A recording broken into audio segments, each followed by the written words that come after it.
നീ ഇങ്ങോട്ട് വരിക, ഒരു കാര്യം സംസാരിച്ച് തീരുമാനിക്കാനുണ്ട്. എനിക്ക് അതിനേക്കാൾ പ്രധാനപ്പെട്ട ഒരു കാര്യമുണ്ട്, അത് കഴിയട്ടെ ആദ്യം, എന്നിട്ട് വരാം. കല്യാണം ഉറപ്പിച്ചിട്ടില്ല. കല്യാണം നിലവിൽ ഉറപ്പിച്ചിട്ടില്ല. കാരണം പക്ഷേ പേടിക്കണ്ട, എല്ലാരും പരിഹാരമുണ്ട്. അപ്പൊ ദുബായിൽ വെച്ചാണ് കല്യാണം എന്നുള്ള ഒരു സ്റ്റേറ്റ്മെന്റ് ഇറക്കിയിട്ടുണ്ടായിരുന്നു. ഇത്രയും വലിയൊരു സെറ്റപ്പിൽ നാട്ടുകാരെ പറ്റിച്ച കാശുണ്ടെങ്കിൽ ഏത് വലിയ സെറ്റപ്പിൽ താമസിച്ചാൽ എന്താ?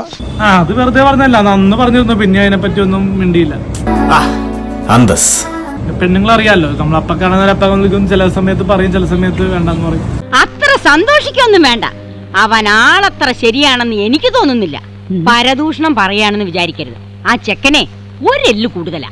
അതുകൊണ്ട് തന്നെ നമ്മളിപ്പോ ചെയ്യണമെന്ന് വെച്ചാൽ നമ്മള് ഒരു ലൈവ് വീഡിയോ ഇട്ടിട്ടുണ്ട്. മറ്റേ ഈ വർഷം കല്യാണം കഴിക്കണം, താല്പര്യമുള്ളവർ ബന്ധപ്പെട്ട് കോണ്ടാക്ട് ചെയ്യാന്ന് പറഞ്ഞ് ഇട്ടിട്ടുണ്ട്. തലമുറ എണ്ണതേക്കില്ലടാ മോനെ. എനിക്കൊരു ലക്ഷ്യമുണ്ട്, ആ ലക്ഷ്യത്തിൽ എനിക്ക് എത്തണം. പിന്നെ മാട്രിമോണിയിലും ബ്രോക്കർ വഴിയൊക്കെ പറയുന്നുണ്ട്. പിന്നെ ഇപ്പൊ പഴയ പോലെ അല്ല, കമ്മീഷൻ കൂട്ടി 3% ആക്കി. അതിൽ കുറയ്ക്കാൻ പറയരുത്. അങ്ങനെയാണെങ്കിൽ നമ്മൾ സംസാരിച്ചിട്ട് കാര്യമില്ല. ഹൈറ്റ് എത്ര പറഞ്ഞു? ഹൈറ്റ് 40. 2 ദിവസം കഴിഞ്ഞിട്ട് വാ, ഞാൻ ശരിയാക്കി വെക്കാം. കാരണം ഇന്നത്തെ കാലത്ത് നമ്മളെ പോലത്തെ ഒരു വ്യക്തിയെ കിട്ടുന്നത് തന്നെ അവർക്ക് പുണ്യം. ആ കുട്ടിയുടെ അത്രയും നല്ല മനസ്സുള്ള ഒരാളെ ദൈവം ഒരിക്കലും രക്ഷപ്പെടുത്താതിരിക്കില്ല. എന്നിട്ടും അവന്റെ ഒരു സ്നേഹം കണ്ടില്ലേ? കാരണം സിഗരറ്റ് വലിക്കില്ല.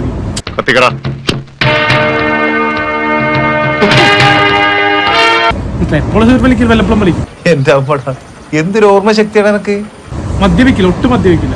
സഞ്ചരിക്കുന്ന ഒരു കള്ള് ഷാപ്പാണ് ഡോക്ടർ. പിന്നെ ലേഡീസ് ആയിട്ടുള്ള ഫ്രണ്ട്ഷിപ്പ് എനിക്ക് അത്യാവശ്യമുണ്ട്. നിനക്ക് അടിയുടെ കുറവാണ്. മൾഗറായിട്ടല്ല, മാന്യമായിട്ടുള്ള ഫ്രണ്ട്ഷിപ്പ് ഉണ്ട്. അപ്പൊ നാളെ ഷക്കീലയുടെ പടം റിലീസ് ഉണ്ട്. ഇത് കഴിഞ്ഞ ആഴ്ചത്തെ ഞാൻ കണ്ടതാ, കൊള്ളാം.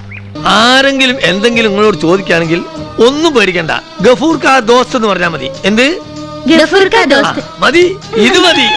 ഒരു സംശയമില്ലാത്ത ആൾക്കാർക്ക് നമ്മളൊപ്പം ജീവിക്കാവുന്നതാണ്. നമ്മളെ എനിക്കിതിനെ കണ്ടിട്ട് ഒരു പാവമായിട്ടാ തോന്നുന്നത്. നീ എന്റെ അപ്പന്റെ കൂടെ എങ്ങാണ്ട് പഠിച്ചതല്ലേ?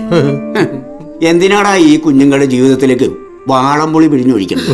ഒരുപാട് പേര് നമുക്ക് ഒരുപാട് വിവാദങ്ങൾ വന്നാലും ഒരുപാട് ലേഡീസ് വിളിക്കുന്നുണ്ട്. ഭയങ്കരമായ ആള്.